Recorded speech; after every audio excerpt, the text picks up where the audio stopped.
today's Ruptured Duck Podcast. Ruptured Duck podcasts are looking at disability and accessibility in the arts.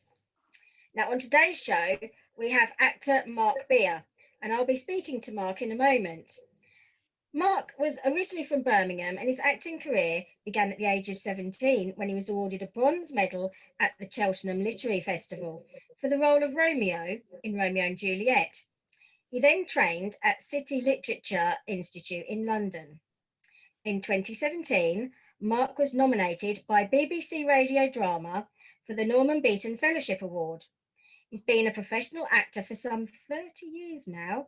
He's played many stage and screen roles. Thank you for joining us, Mark. Now, before we begin, let's watch a few snippets from your career. Hello? Anyone there? Hi. Hey, you can't park there. Sorry, why? I'm Mark. I've come to tell the story. Oh, Mark! How exciting. Make yourself at home. Hey, Simon, it's Mark. He's come to tell a story and he's brought his buggy. Have a drink of juice.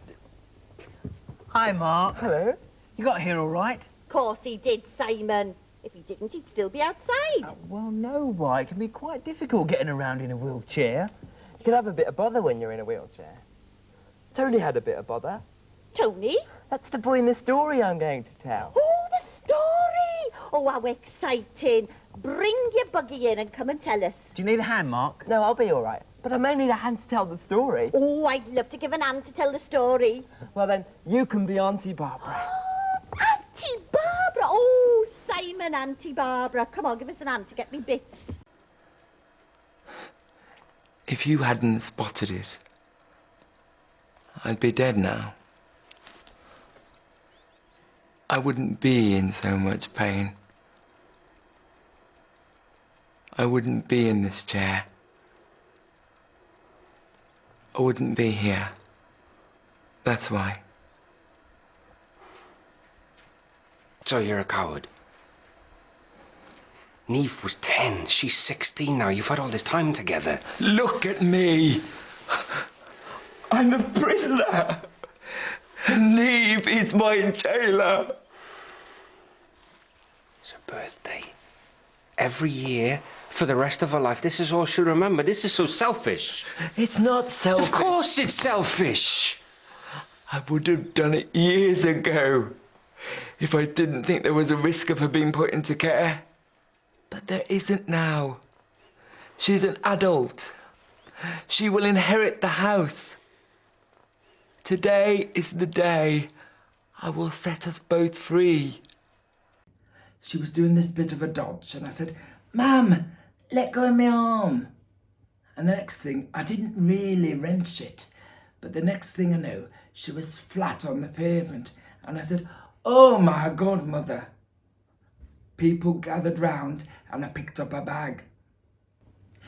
And she sits up and says, "Oh, I've loaded both my stockings." I said, "Never mind your stockings. What about your pelvis?" She said, "It's these bifocals. They tell you not to look down. I was avoiding some sick." Well, Mark, you've had quite an illustrious career so far. It's not over yet by a long shot, I'm sure. And we're just in a few snippets there. But can you just tell me how it all started? When did you first realise that you wanted to be an actor? Thank you very much for having me, Sophie. And Welcome. I would definitely say that it began very, very early at school, really. I went to a special school because of my disability. I was born with cerebral palsy. And I can remember from about 7 taking part in the school. That's very early. Taking part in the school play. And then at 15, I was cast as Macbeth in Shakespeare's Macbeth. And from then on, I really knew that that's what I wanted to do, really. Well, Macbeth at 15, that's quite something to take on, isn't it? So, as someone, you've mentioned your disability, as someone with a disability, what challenges did you face in those earlier years wanting to become an actor? Did you face lots of challenges? Initially, I thought, well, the best route for me is to go to drama school. Yeah. So not unlike yourself and other people that I've heard of from the profession, I knocked on the door of RADA and all the main drama schools, and all the top 3 basically said, you are talented enough to go to work. We're not accessible for you. So I suggest that you go to work and learn on the job, which is basically what I did from the age of 17. Well, that is brilliant that you took that on the chin, as it were, you know, and shocking though it is that somewhere wasn't accessible, but I guess that was a number of years ago now.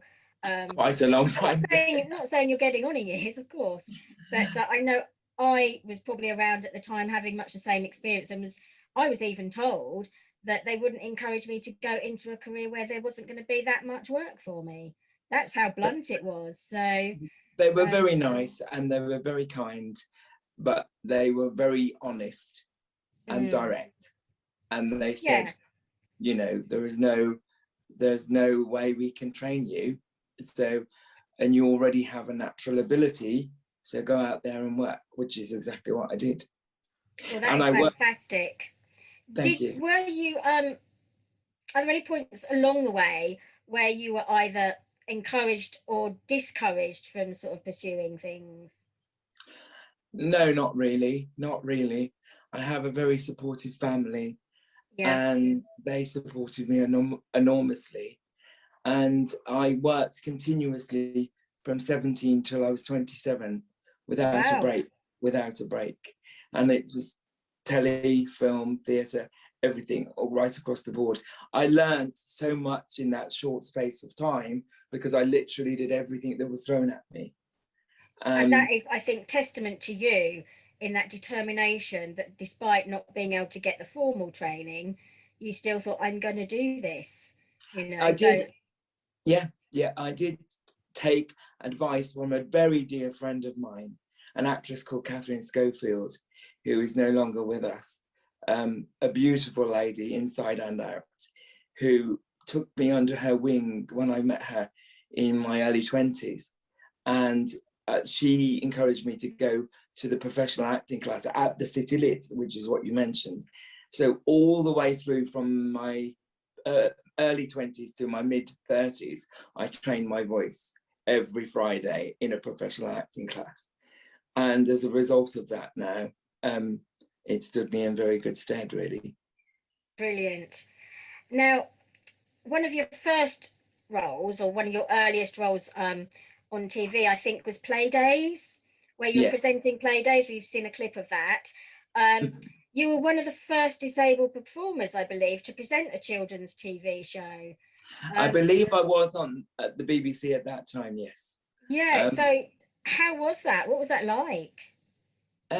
Really, like I said, so I was working continuously. I was not just doing that.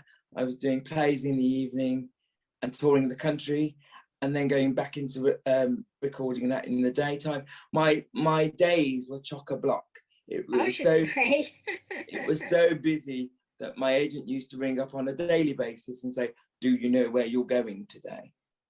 Was it fun being on a children's show? Were you nervous about being with children, or? I absolutely loved it. Absolutely loved it. And I did it over a 5-year period. I started at 22, and the last one I did was when I was 27. Yeah, that's quite a good stint, isn't it? I had a lovely time. And the director, Brian Jemison, is still a very good friend of mine, and called me back in to read for Balamory, because he recently did Balamory. And eventually the role went to a nice Scottish lady who lives just around the corner from Scotland, where it was filmed, of course. Yeah, are you talking about Kim? Yes. Yes, I remember seeing Kim on Balamory. But you have appeared on many TV shows. Do you want to talk about any of those? I mean, tell us what it's like being on TV show sets as a disabled person. Are there certain dynamics, any difficulties you've had or experienced? In the early days, everyone on the sets were learning, just as I was learning, because when I was doing the children's telly And at the same time, I was recording a drama series called Specials. Between 24 and 25, I was, and it was for 12 months. And I was recording that and recording Playdays and it was just mad. It was just really busy and mad. And I just remember that from the access point of view of getting around, from getting into the makeup van, all of those things, they didn't know about employing someone with a disability, because again, I was the first disabled actor to be employed as a regular person, a regular character, sorry, in a regular series. So I was learning and they were learning. Hence the reason why I literally got the chance to be interviewed by the world, really. It was like I was the face of you were treading new ground, literally, weren't you? You know. Yes, so. I was. And they got their money's worth. Brilliant. Now you've also had a pretty fruitful stage career. Talking about accessibility there a little bit. Many theatres are obviously based in older buildings, which makes accessibility tricky, especially behind scenes. So in what ways did they make theatre work more possible? I think, again, it wasn't until my late 40s, and I'm in my early 50s now, that things were accessible. So from the age of 20 to 40, 17 to 40, I was carried up downstairs like a bag of potatoes, because, you know, there was no other way of getting me in and out of the building. And if you needed to go to the loo, you had to go to the front of house, because there was no toilets backstage, and so on and so on. And now I can think of at least 15 theatres, main house theatres around the country that are accessible, but only through lottery grants and so forth and so on. I mean, one of my most enjoyable experiences happened at the Theatre Royal Stratford East, where I was the first disabled person to be in their panto in 2003. And that was only because they'd had a lottery grant to make the theatre accessible. So therefore they were ticking the boxes. Well, that's what I thought at the time. But then I discovered they'd actually interviewed, I think, over 1,000 people for the job. So I was very lucky. And then more recently, of course, I've worked much more in London, in central London, more recently at the Tristram Bates Theatre in Covent Garden. What other London theatres have you worked in? How long have you got? Quite gosh. a lot. I mean, my first job was at Riverside Studios when I was 17. Right. You know, literally I've toured all over the country and all over London, really. But the most enjoyable jobs within the theatre industry that I've worked on have been ones where it's a complete collaboration, whereby my disability is not the main issue. In the theatre and on stage, you are less blinkered by what you look like, because an audience will come and watch you, and they will hold back. They will use their imagination to create the character that you create, and you take them on a journey. In a television studio or a film set, you are what the camera sees, and the camera sees what we're looking at now, this, and there's not much else really, unless you're in a long shot. Whereas in the theatre, of course, you have a much longer period of time to take the audience on a journey.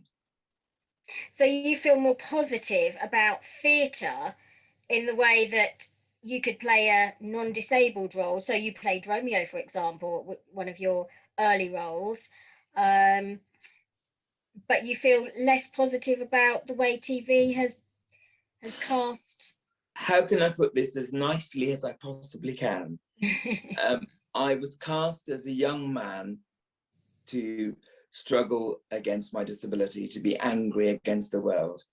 I was cast in my late 40s on the BBC soap opera Doctors to play a rugby star who wasn't disabled, who'd become disabled, who then took his life. So really, within that journey, there hasn't been that much development. We need to get to the point where scripts are written and casting directors and producers and writers and everybody involved doesn't just write the disabled character to tell the story of their illness. They are there to carry the journey forward within the story, and their disability or their impairment is not the main focus. Absolutely, I couldn't agree more as someone with a disability myself, so I'm sure we've got a lot of common ground here. So do you feel that we are beginning to cast more disabled people in those non-disabled roles, as it were? I think I'm very fortunate. I think I've been very fortunate because I've cultivated a small number of very talented writers and directors that know my ability and know what I'm capable of, and therefore come to me now. But after 36 years, if they're not knocking on your door, then you've definitely done something wrong. So I think I'm very lucky, and I will never, ever, ever complain. As my dear friend Katie said, nobody forces you to do this job. And if it gets too difficult, then don't do it. Yeah. But you're here because you love to do it, and that's it. But I do believe it comes from the top. Those decisions about casting, whether it be gender, whether it be sexuality, whether it be race, whether it be disability, it all comes from the top. And until it starts from the top down, then things aren't going to change. And yes, they're changing very slowly, but they're incredibly slowly, I think. Yeah, so I guess the majority of roles you have played have been roles that have been written as a disabled character, rather than you've auditioned for a character that's any other character. On screen, most definitely. Yeah. Apart from the one that I've recently done for the National Film School, where I did Graham Whittaker for Alan Bennett's Talking Heads, because of course I'm sitting in an armchair, so you can't see that I have a disability. Yeah. And that was a deliberate decision that myself and the director, Emma, decided to take.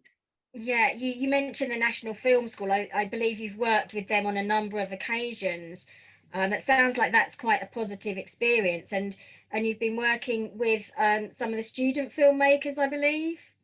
Absolutely. I believe that you have to start at the beginning, really, because if you get into creativity from a very early age, like I did, you break down barriers. And the young directors, whether they be theatre directors or film directors, they have the vision to see beyond what they see.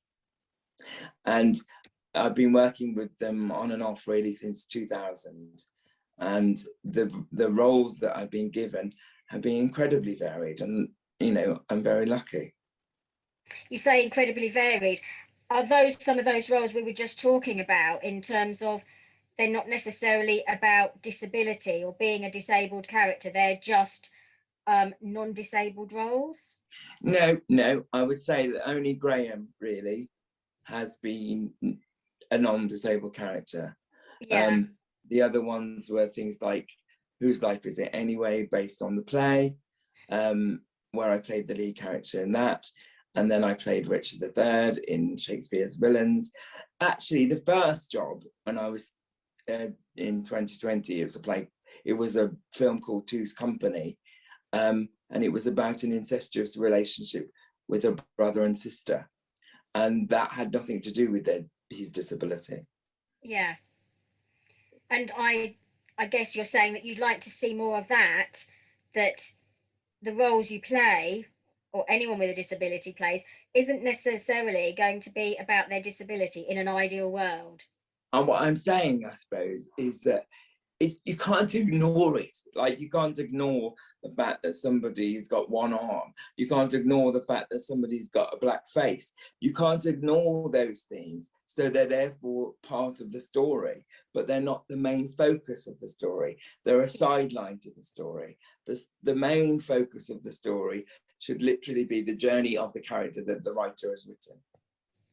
And so I guess your advice to people that are now writing and thinking more about diversity is to write characters that are not necessarily disabled, but that could be part of it. Write characters that anyone can play. Yeah. Whether they be disabled, whether they be gay, whether they be black, whether they be Asian, whatever they are, you shouldn't be blinkered by just the image of that person. It should really always boil down to this question, which I was asked many times when I was younger. Is it about the disability or is it about your acting ability? And my answer has always been, you have to be able to act. And if you can act, then those prejudice or those barriers shouldn't exist. Unfortunately, even after all this time, they do exist. But you can't spend the rest of your life banging down the doors. You have to be brave enough to say, okay, this is your opinion, this is my opinion, and I'll prove you wrong. And I haven't politically set out on an agenda to prove anybody wrong. I've just been very, very fortunate to be supported by the right people around me, by a great support network within the community, and I've been working bloody hard for a long time. You certainly have, judging by all the things you've mentioned, the plays you've been in, the roles you've taken. You know, you've had a very busy career, it seems, and all credit to you, because, you know, it's not easy. As you said, there's been challenges along the way. Out of your whole career so far, is there It's not over yet. It's not over yet. No, not by a long shot, I'm sure. What would you say was your most favourite role to date that you played, either on stage or on screen? I think probably on screen, I would say,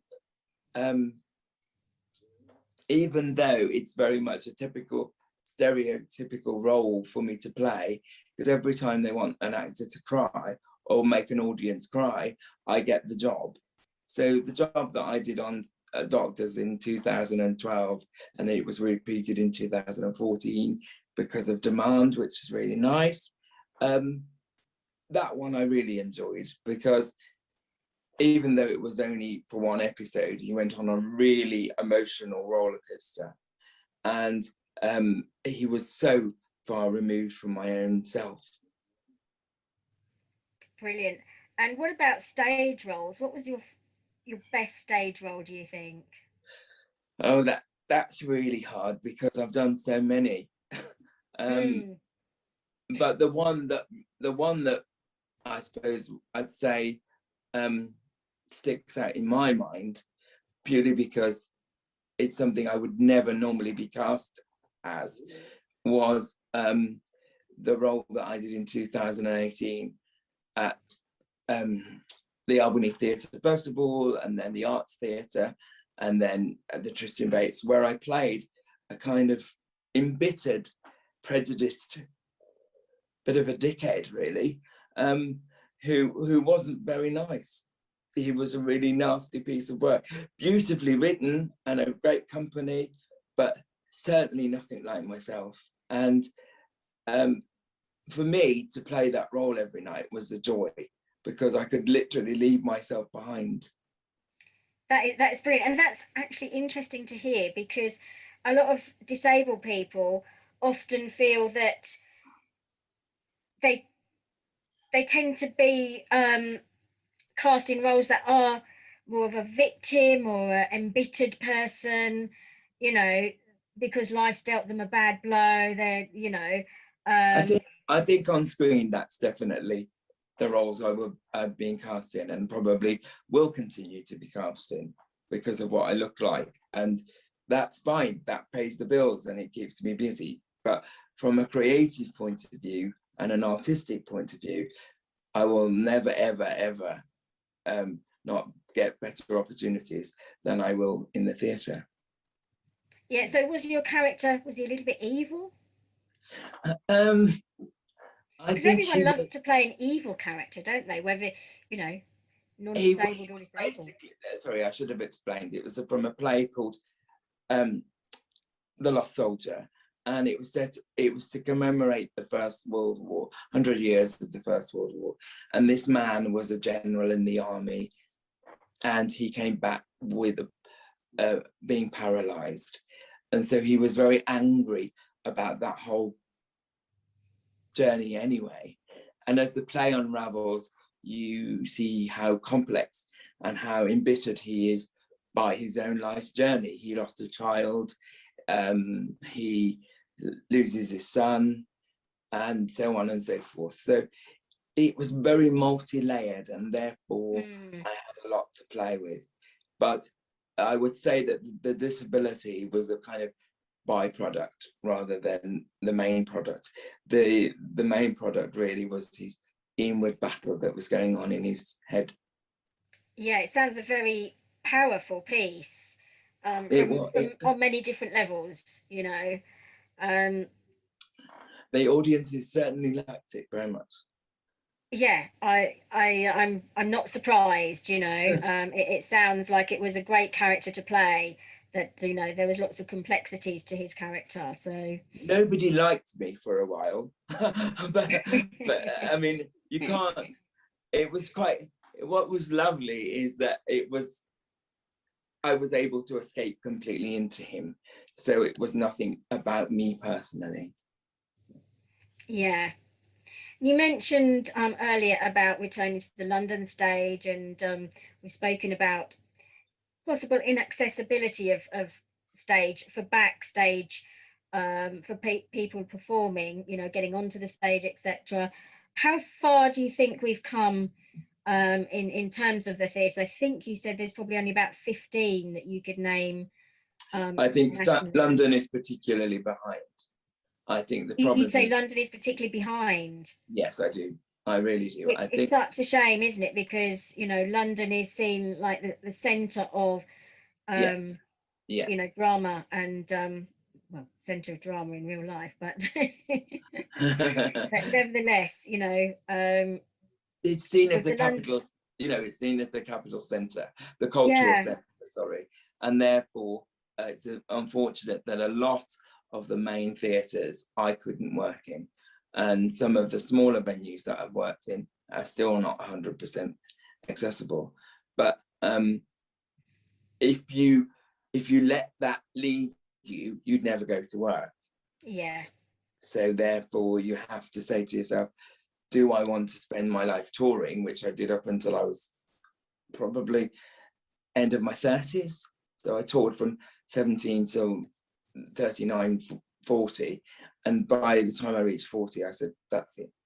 I'm not carrying a suitcase anymore, and I will go to work in one venue. It can be anywhere in the country, I don't mind, but it needs to be in one place for one period of time, and thank you very much, goodbye. I wasn't prepared to travel anymore, you know, having done it for such a long time. So I think as far as I'm aware, Sir Andrew Lloyd Webber is renovating his theatres as we speak, and has been doing during the lockdown, and he is very much behind the whole prospect of employing disabled artists, and he says that hopefully they're hoping to be ready by 2025. That is certainly good news, and particularly saying he's very keen to make things accessible for employing disabled people within theatres. Yes. It comes back to sorry. We've had legal legislation in place for a long while now, so front of house has always been more of a priority, hasn't it, in terms of getting theatres accessible for people to get into, to watch a show. But, you know, obviously things are lagging behind backstage and getting onto the stage if you're a performer. So it's really good to hear that you know, plans are moving forward to change that. They are moving forward, and if someone as big and as powerful as Andrew does it, they will all follow. Yes. That's how it works, you know. Big up to Andrew Lloyd Webber. Thanks, Andrew. Keep it up. We have to mention COVID, I'm sorry, but obviously it's had a huge impact on the arts industry over the last year. I mean, how has it affected your work, for example? I had an audition in, I think, the beginning of February 2020 for the Royal Shakespeare Company. And that job was supposed to start in August of 2020. And that's been postponed now to 2022. And that would have been a long contract. So, things changed. I've never been on so many bloody Zoom meetings and Zoom castings and ever before in my life. And I am a natural performer and I become alive in a real audition setting. I'm not very good if you just stick me in front of a screen. Yeah, I don't think you can ever replace being with the people in the room. But I'm hearing a lot from people that the Zoom auditioning is actually helping them to see more people more quickly. So there may be some positives come out of that. What is good, I think, is that I've been able to use my voice much more, because I've done a lot of radio recordings during this time. And that's something I'd never really thought of. I recorded my left foot back in my mid-20s for radio, BBC Radio 5. And I put the radio thing on one side because I said, no, I want to be an actor, I want to be seen and blah, blah, blah. And now I'm much more comfortable using just my voice, having done a few more radio productions during this time.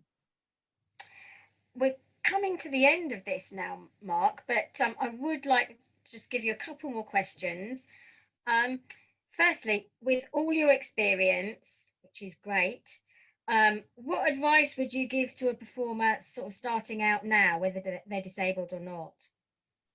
I would say follow your instincts and be true to yourself.